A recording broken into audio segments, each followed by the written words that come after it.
พามาหล่อสวนหลังบ้านอู้หน่อไม้ปุ่ม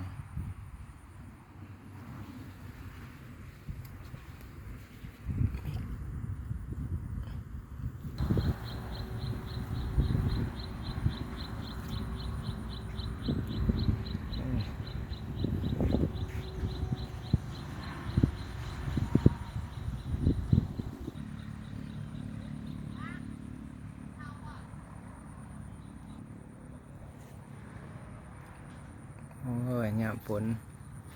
สวนหลังบ้านเป็นปลาหมดแล้วบรรยากาศข้างน้อง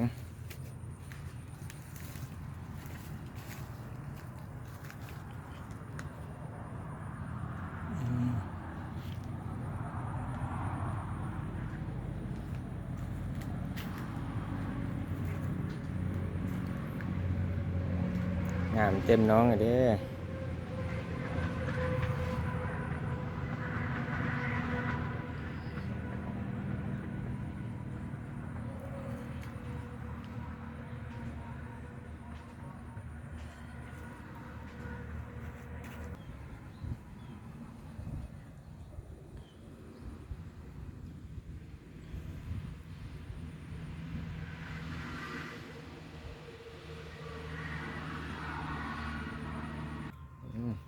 พวกขี้เล็ก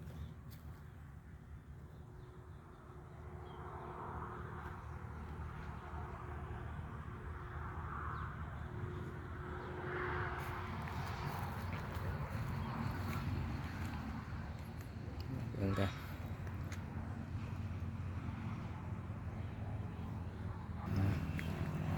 เบิ่งหัวหน้ามันสิลดนะบ่โอ้มีแต่ก็ขี้เล็ก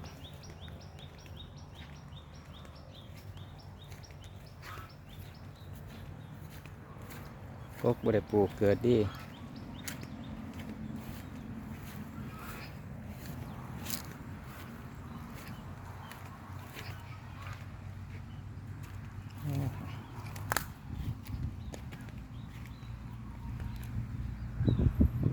เต็มมันนะ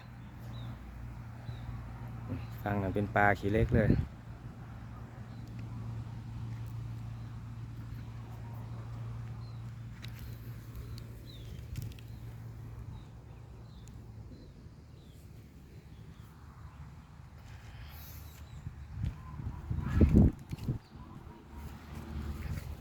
อ๋อ